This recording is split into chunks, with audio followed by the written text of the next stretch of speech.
Salut, c'est Paul. On se retrouve pour ton compte du dimanche. Alors, juste avant de commencer, je sais pas si t'as remarqué, j'ai juste au niveau de la caméra, de la webcam, j'ai reculé d'un cran le zoom, donc je suis un peu plus loin. Donc dis-moi si tu préfères comme ça, ou si tu préfères avant. Bref, alors aujourd'hui je vais te lire Hansel et Gretel des frères Grimm. Donc je te conseille de t'installer dans ton lit tranquillement, fermer les yeux et on est tout de suite parti. Alors, aïe aïe aïe, hop. À l'orée d'une grande forêt vivait un pauvre bruchon, sa femme et ses deux enfants. Le garçon s'appelait Hansel et la fille Gretel. La famille ne mangeait guère. Une année que la famine régnait dans le pays et que le pain lui-même vint à manquer, le bûcheron ruminait des idées noires. Une nuit, dans son lit, alors qu'il remâchait ses soucis, il dit à sa femme: qu'allons-nous devenir? Comment nourrir nos pauvres enfants quand nous n'avons plus rien pour nous-mêmes? Eh bien, mon homme, dit la femme, sais-tu ce que nous allons faire? Dès l'aube, nous conduirons les enfants au plus profond de la forêt. Nous leur allumerons un feu et leur donnerons à chacun un petit morceau de pain. Puis, nous irons à notre travail et les laisserons seuls. Ils ne retrouveront plus leur chemin et nous en serons débarrassés. Non, femme, dit le bûcheron, je ne ferai pas cela. Comment pourrais-je me résoudre à laisser nos enfants tout seuls dans la forêt? Les bêtes sauvages ne tarderaient pas à les dévorer. Ô fou, rétorqua-t-elle, tu préfères donc que nous mourions de faim tous les quatre? Alors, il ne te reste qu'à raboter les planches de nos cercueils. Elle n'eut de cesse qu'il n'accepta ce qu'elle proposait. Mais j'ai quand même pitié de ces pauvres enfants, dit le bûcheron. Les deux petits n'avaient pas pu s'endormir tant qu'ils avaient faim. Ils avaient entendu ce que la marâtre disait à leur père. Gretel pleura des larmes amères et dit à son frère: c'en est fait de nous. Du calme, Gretel, dit Hansel. Ne t'en fais pas, je trouverai un moyen de nous en tirer. Quand les parents furent endormis, il se leva, enfila ses habits, ouvrit la chatière et se glissa dehors. La lune brillait dans le ciel et les graviers blancs devant la maison étincelaient comme des diamants. Hansel se pencha et en mit dans ses poches autant qu'il put. Puis il rentra dans la maison et dit à Gretel: aie confiance, chère petite sœur, et dors tranquille. Dieu ne nous abandonnera pas. Et lui-même se recoucha. Quand vint le jour, avant même que le soleil ne se levât, la femme réveilla les deux enfants. Debout, paresseux, nous allons aller dans la forêt pour y chercher du bois. Elle leur donna un morceau de pain à chacun et dit: voici pour le repas de midi. Ne mangez pas tout avant, car vous n'aurez rien d'autre. Comme les poches de Hansel étaient pleines de cailloux, Gretel mit le pain dans son tablier. Puis ils se mirent tous en route pour la forêt. Au bout de quelque temps, Hansel s'arrêta et regarda en direction de la maison, et sans cesse il répétait ce geste. Le père dit: que regardes-tu, Hansel, et pourquoi restes-tu toujours en arrière? Fais attention à toi et n'oublie pas de marcher. Ah, père, dit Hansel, je regarde mon petit chat blanc qui est perché là-haut sur le toit et je lui dis au revoir. La femme dit: fou que tu es, ce n'est pas le chaton, c'est un reflet de soleil sur la cheminée. Hansel, en réalité, n'avait pas vu le chat, mais à chaque arrêt, il prenait un caillou blanc dans sa poche et le jetait sur le chemin. Quand ils furent arrivés au milieu de la forêt, le père dit: maintenant, les enfants, ramassez du bois. Je vais allumer un feu pour que vous n'ayez pas froid. Hansel et Gretel amassèrent des brindilles au sommet d'une petite colline. Quand on y eut mis le feu et qu'il eut bien pris, la femme dit: couchez-vous auprès de lui, les enfants, et repesez-vous. Nous allons abattre du bois. Quand nous aurons fini, nous reviendrons vous chercher. Hansel et Gretel s'assirent auprès du feu, et quand vint l'heure du déjeuner, ils mangèrent leur morceau de pain. Ils entendaient retentir des coups de hache et pensaient que leur père était tout proche, mais ce n'était pas la hache. C'était une branche que le bûcheron avait attachée à un arbre mort et que le vent faisait battre de ci de là.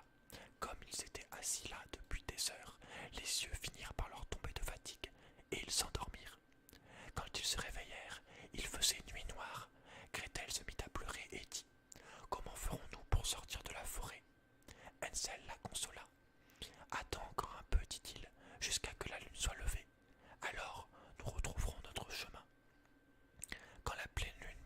le ciel, il prit sa sœur par la main et suivit les petits cailloux blancs. Ils étincelaient comme des écus frais battus et indiquaient le chemin. Les enfants marchèrent toute la nuit et, quand le jour se leva, ils atteignirent la maison paternelle. Ils frappèrent à la porte. Lorsque la femme eut ouvert et quand elle vit que c'était Hansel et Gretel, elle dit: Méchants enfants, pourquoi avez-vous dormi si longtemps dans la forêt? Nous pensions que vous ne reviendriez jamais. Leur père, lui, se réjouit, car il avait le cœur lourd de les avoir laissés seuls dans la forêt. Peu de temps après, la misère régna de plus belle, et les enfants entendirent ce que la marâtre disait pendant la nuit à son mari. Il ne nous reste plus rien à manger, une demi-miche seulement, et après, finit la chanson. Ils vont nous débarrasser des enfants. Nous les conduirons encore plus profond dans la forêt pour qu'ils ne puissent plus retrouver leur chemin. Il n'y a rien d'autre à faire. Le père avait bien du chagrin. Il songeait qu'il vaudrait mieux partager la dernière bouchée avec les enfants, mais la femme ne voulut en entendre.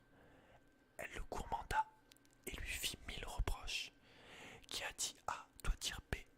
Comme il avait accepté une première fois, il dut consentir de rechef. Les enfants n'étaient pas encore endormis, ils avaient tout entendu. Quand les parents furent plongés dans le sommeil, Hansel se leva avec l'intention d'aller ramasser des cailloux comme la fois précédente, mais la marâtre avait verrouillé la porte et le garçon ne put sortir. Il consola cependant sa petite sœur. Ne pleure pas, Gretel, dors tranquille, le bon Dieu nous aidera. Tout le matin, la marâtre fit lever les enfants. Elle leur donna un morceau de pain, plus petit encore que l'autre fois. Sur la route de la forêt, Hansel l'imieta dans sa poche. Il s'arrêtait souvent pour en jeter un peu sur le sol. Hansel, qu'as-tu à t'arrêter à regarder autour de toi, dit le père. Va ton chemin. Je regarde ma petite colombe sur le toit pour lui dire au revoir, répétit Hansel. Fou, dit la femme, ce n'est pas la colombe, c'est le soleil qui se joue sur la cheminée. Hansel, cependant, continuait à semer des miettes de pain le long du chemin. La marâtre conduisit les enfants au fin fond de la forêt, plus loin qu'ils n'étaient jamais allés. On y revient un grand feu, et la femme dit: Restez là, les enfants. Quand vous serez fatigués, vous pourrez dormir un peu. Nous allons couper du bois, et, ce soir, quand nous aurons fini, nous viendrons vous chercher. À midi, Gretel partagea son pain avec Hansel, qui avait éparpillé le sien le long du chemin. Puis, ils dormirent, et la soirée passa sans que personne ne revint auprès d'eux. Ils s'éveillèrent au milieu de la nuit, et Hansel consola sa petite sœur, disant: Attends que la lune se lève, Gretel. Nous verrons les miettes de pain que j'ai jetées. Elles nous montreront le chemin de la maison. Quand la lune se leva, ils se mirent en route. Mais de miettes point. Les 1000 oiseaux des champs et des bois les avaient mangés. Les deux enfants marchèrent toute la nuit, et le jour suivant, sans trouver à sortir de la forêt. Ils mouraient de faim, n'ayant à se mettre sous la dent que quelques baies sauvages. Ils étaient si fatigués que leurs jambes ne voulaient plus les porter. Ils se couchèrent au pied d'un arbre et s'endormirent. 3 jours s'étaient déjà passés depuis qu'ils avaient quitté la maison paternelle. Ils continuaient à marcher, s'enfonçant toujours plus avant dans la forêt. Si personne n'allait venir à leur aide, ils ne tarderaient pas à mourir. À midi, ils virent un joli oiseau sur une branche, blanc comme neige. Il chantait si bien que les enfants s'arrêtèrent pour l'écouter. Quand il eut fini, il déploya ses ailes et vola devant eux. Ils le suivirent jusqu'à une petite maison sur le toit de laquelle le bel oiseau blanc se percha. Quand ils s'en furent rapprochés tout près, ils virent qu'elle était faite de pain et recouverte de gâteaux. Les fenêtres étaient en sucre.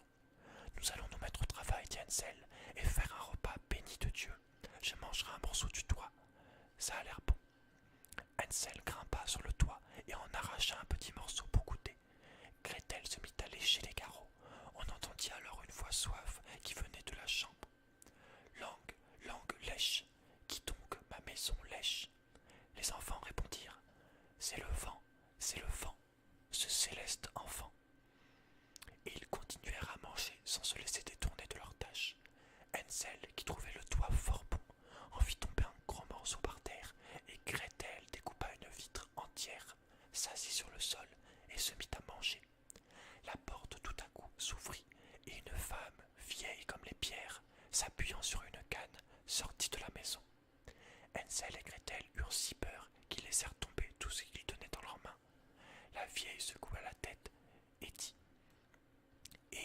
chers enfants, qui vous a conduit ici?